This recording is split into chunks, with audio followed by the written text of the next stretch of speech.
जय श्री गणेश जी, हर हर महादेव। मैं हूँ आचार्य संध्या सक्सेना, महालक्ष्मी ज्योतिष आध्यात्मिक संस्थान तब से आप सभी का स्वागत करती हूँ। आज मैं आपके लिए एक प्रयोग लेके आई हूँ, किसी से भी अपनी बात मनवाना। लेकिन उससे पहले सभी बड़ों को प्रणाम, छोटों को प्यार, जो मेरे हम उम्र उनको बहुत बहुत प्यार और आशीर्वाद मिलता रहे। श्री गणपति महाराज का और आप पे हमेशा कृपा रहे, महादेव की ऐसी मैं कामना करती हूँ। तो आज का टॉपिक है बात को मनवाना। मेरे पास बहुत सारी लड़कियों के और लड़कों के जो फ़ोन आते हैं वो इस तरीके के होते हैं, जो कहते हैं कि मेरे मम्मी और पापा मेरी शादी के लिए नहीं मान रहे। पहली बात। कुछ लोग कहते हैं मैं विदेश में पढ़ना चाहती हूँ लेकिन मम्मी पापा नहीं मान रहे। दूसरी बात। कुछ कहते हैं कि मुझे बाहर पढ़ने जाना है, पेरेंट्स भेज नहीं रहे हैं। तीसरी बात। कुछ कहते हैं कि मुझे जिस जगह शादी नहीं करनी है वहाँ जबरदस्ती मेरी शादी भिड़ने में लगे हैं। वो बात। कुछ कहते हैं कि हमारे को जबरदस्ती किसी के साथ इंगेजमेंट करा दी है, या हमारी सगाई करा रहे हैं, या चाचा ताऊ के कहने पे फला लड़के से बातचीत चल रही है, या लड़की से बातचीत चल रही है, मुझे नहीं करनी है ये बात। जबरदस्ती शादी से बात याद आई कि मैंने अभी हाल ही में वीडियो भी डाल दिया था। एक लड़की की जबरदस्ती शादी तय हो गई थी और वो शादी को करना नहीं चाह रही थी। एक क्या बल्कि दो। तो एक मंत्र दिया था मैंने उस लड़की को। वो मंत्र उस लड़की ने किया था और उस मंत्र को करने से उसको ये फ़ायदा हुआ था कि जिस दिन उसने मंत्र किया था उसके 2 दिन बाद उसकी खुद से शादी टूट गई थी। और ये बात उसने मेरे को वीडियो बना के दी थी और मैंने इसे यूट्यूब पर डाला हुआ है, आप चेक भी कर सकते हैं। तो मंत्रों में बहुत शक्ति होती है और मंत्रों से आप कुछ भी कर सकते हैं, सच बता रही हूँ। अभी हाल फिलहाल में मेरे पास एक लड़की का फ़ोन आया था। उसने मुझे कहा था कि उसके बॉयफ्रेंड की मैरिज है, वो चाहती है वो टूट जाए। मैंने उस लड़की की काउंसलिंग की थी क्योंकि मैं काउंसलर बहुत अच्छी हूँ। तो काउंसलिंग में मैंने ये पाया था कि वो लड़की 27 साल की है और उसकी शादी इससे क्या दुनिया के किसी भी लड़के से नहीं हो सकती, क्योंकि उसकी कुंडली में उसकी जो ऑरा में कमियां बहुत थी। और मैंने उसको उसकी कमियां, जब उसने मुझे बोला कि उसको अपने बॉयफ्रेंड की मैरिज तुड़वानी है, तो मैंने उसको पहले सुना, फिर मैंने उसको बोला कि तुड़वा के फ़ायदा ही क्या है शादी को, मुझे उसका रीज़न चाहिए। तो उसने कहा, बोला क्यों? मैंने कहा ऐसा है कि इसकी शादी टूटे या ना टूटे, टूट के कहीं और जुड़ जाए, पर इसकी शादी तुमसे इस दुनिया में इस जन्म में नहीं हो सकती। उसने कहा क्यों? मैं कहा इसलिए क्योंकि तुम्हारी शादी अभी किसी से भी नहीं है। अगले 4 साल तक तुम्हारी शादी का योग ही नहीं है। तो जब तुम्हारी शादी का 4 साल तक योग ही नहीं है तो इस लड़के की अगर अभी शादी रुकवा भी दोगी तो कोई फ़ायदा नहीं है, वो कहीं और जुड़ जाएगी। वहाँ रुकवाओगी तो वो कहीं और जुड़ जाएगी। अब तुम 4 साल तक यही थोड़ी करती रहोगी, किसकी शादी रुकवाती रहोगी। तो उसने कहा फिर क्या करना चाहिए? मैंने कहा सबसे पहले अपने ग्रहों को उसके नियमित बनाओ कि तुम्हारी शादी 4 साल से पहले हो सके, और उसके लिए मैंने उसको उपाय बताया। ठीक है, कंसल्टेशन फ्री था। उसको ना तो मैंने उसका कुंडली का कोई चार्ज लिया, ना मैं उससे हैंड रीडिंग का चार्ज लिया, ना मैं उससे फोटो रीडिंग का चार्ज किया। उससे नॉर्मल एक कॉल अपॉइंटमेंट पे मेरी उससे बात हुई, और कॉल अपॉइंटमेंट में उसने मुझसे सिर्फ यही प्रश्न पूछा कि मुझे तो मेरे बॉयफ्रेंड की मैरिज छुड़वानी है। मैंने उसको रीडिंग से बता दिया। मैं कहा आपको गुस्सा आता है, आप उस पर ऐसा करती हैं वैसा करती हैं, आप ये है वो है, आपके साथ ऐसा भी होता है वैसा भी होता है। उसने कहा हाँ हाँ हाँ हाँ मेरे साथ ऐसा होता है। तो मैंने कहा सबसे पहले आप अपना राहु, अपना शनिचर और अपना मंगल ठीक कर लो। जब ये कंट्रोल हो जाएंगे तब जाके इस साल के एंड से लेके अगले साल के जुलाई तक आपकी मैरिज कहीं भी हो सकती है। अभी तो होगी नहीं। बस वो मुझसे चिढ़ गई। उसको लगा कि उसने मुझे इसलिए कांटेक्ट किया था कि मैं उसके बॉयफ्रेंड की शादी रुकवाऊँ। तो मुझे उसने कहा कि आप मेरे बॉयफ्रेंड की शादी क्यों नहीं रुकवा रही हैं।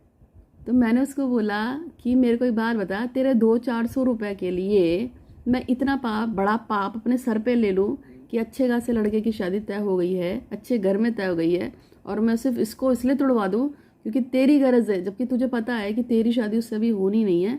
और जो पूजा मैंने उसको बताई कि ये पूजा तुम करो, वो पूजा उसने करने से डिनाई कर दिया कि नहीं ये सब तो मैं नहीं कर सकती। तुम पूजा करोगी नहीं, तुम पूजा करवाओगी नहीं, और तुमको पता है कि अगले 4 साल तक तुम्हारी शादी होनी नहीं है। उसके बाद भी तुम मेरे को चाहती हो कि मैं जो है आपको इतना बड़ा उपाय दे दूँ आपके बॉयफ्रेंड की मैरिज तोड़ने के लिए, जिसकी कोई गलती नहीं है, क्योंकि रिश्ता सिर्फ 1 साल का था। 1 साल में 6 महीने से तो उस लड़के ने मना ही कर रखा था कि मैं शादी नहीं करना चाहता। 6 महीने पहले लड़के ने बोल दिया था। उसके बाद भी आप खोद रही हैं उसको, क्योंकि 6 महीने से मुझसे बात कर रहा था, तो अब इसको मुझसे ही शादी करनी चाहिए। ठीक है। तो आपको मैं ये स्टोरी इसलिए सुना रही हूँ क्योंकि आपको ये पता होना चाहिए कि जिस लड़के की शादी या जिस लड़की की शादी आप रुकवाना चाहते हैं प्रेम विवाह के संदर्भ में या गुस्से में आके, कई माँ बाप भी मुझे फ़ोन करते हैं कि अमुक लड़के ने मेरी लड़की को रिजेक्ट कर दिया, हम रिश्ता लेके गए थे, अब हम चाहते हैं कि उसकी शादी कहीं नहीं होनी चाहिए। मेरे पास ऐसे पेरेंट्स भी आते हैं। तो पहले उसकी शादी को रुकवाने से पहले कम से कम आप इतना तो ज्ञात कर लीजिए कि आपके बच्चे की या आपकी शादी अभी होनी भी है या नहीं होनी है। या पता चले आप लगे हुए हैं कि मेरी शादी करवा दो, मेरी शादी करवा दो, उसकी शादी रुकवा दो, पता चला जी शादी तो रुक ही नहीं सकती क्योंकि आपकी शादी होनी ही नहीं उससे अभी, तो उसकी शादी रुकवा के क्या करोगे? उसकी शादी यहाँ रुकेगी कहीं और होगी, वहीं कहीं और से रुकवाओगे कहीं और होगी। समझ रहे हैं आप? तो ज्ञान इसलिए दिया। तो शादी हो, ब्याह हो या किसी से कोई बात मनवानी हो, उसके लिए आज का उपाय है और इस उपाय से आप किसी से भी अपनी कोई बात मनवा सकते हैं। तंत्र का विधान है। ऐसा नहीं है कि मैं शादी नहीं रुकवा सकती थी उस लड़के की, मैं शादी तो रुकवा देती, मगर वो एक पाप ही होता क्योंकि एक शादी रुकती फिर वो उसके पेरेंट्स कहीं और देख लेते, वहीं शादी रुकती तो फिर कहीं और देख लेते, तो ये सिलसिला चलता रहता क्योंकि जब तक वो लड़की अपना समाधान नहीं करवाती कुछ होना नहीं था। तो मैं आपसे ये कह रही हूँ कि तंत्र में पूजा पाठ अनुष्ठान से, देवी देवताओं की पूजा से हम कुछ भी कर सकते हैं। मैं खालिस प्रार्थनाओं पे विश्वास करती हूँ और यूनिवर्स की पावर पे और देवी देवताओं पे विश्वास करती हूँ। तो इसीलिए आज का जो प्रयोग दे रही हूँ, किसी से भी अपनी बात को मनवाना। तो अब हम शुरू करते हैं।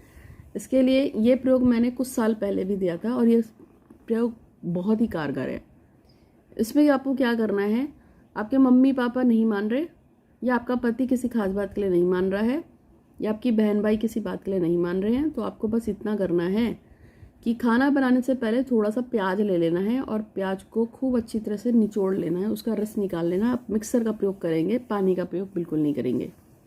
उसके बाद आप उसका सारा रस को ऐसे स्क्वीज़ करके निकाल लेंगे और जब आपके पास ये हो जाएगा तो फिर ये सोच के कि मेरे पापा मम्मी मेरी शादी के लिए मान जाए या मेरा पति मुझे पैसे दे दे या मेरा सास ससुर मेरा ये काम कर दें, या अगर आप बड़े परिवार में रहते हैं और आप चाहते हैं कि नंद नंदवाई जेठ जेठानी कोई मेरी बात को मान ले, किसी खास बात को मनाना है जैसे प्रॉपर्टी पे साइन कर दे, ये है वो कुछ भी है, तो आपको 7 बृहस्पतिवार तक लगातार ये प्रयोग करना है। लेकिन उससे पहले एक प्रार्थना है कि वैशाली का MBBS में सिलेक्शन हो जाए, ऐसा उसकी माँ चाहती है सरकारी कोटे पे, और मनोरमा चाहती हैं कि उनकी बेटी की शादी बहुत अच्छे घर में हो जाए, और सुदीप चाहते हैं कि उनका कारोबार बहुत अच्छा चले। तो मनोरमा की, सुदीप की और मेडिकल वाली लड़की की, इन वैशाली, इन तीनों की मनोकामना को पूर्ण करने के लिए भगवान श्री करते हैं। आपका बहुत बहुत शुक्रिया, धन्यवाद धन्यवाद। गणेश जी आपका शुक्रिया, धन्यवाद धन्यवाद। गणेश जी आपका शुक्रिया, धन्यवाद धन्यवाद। तो अगर आपको हाथ रीडिंग करानी, कुंडली रीडिंग करानी, नीचे सर्कल पे चल रहा है, क्लिनिकल हिप्नोथेरेपी, साइकिक रीडिंग कुछ भी करानी हो तो आप मुझे कांटेक्ट कर सकते हैं। कामाख्या का लॉकेट चाहिए हो तो 8126476399 पे आप व्हाट्सअप कर सकते हैं।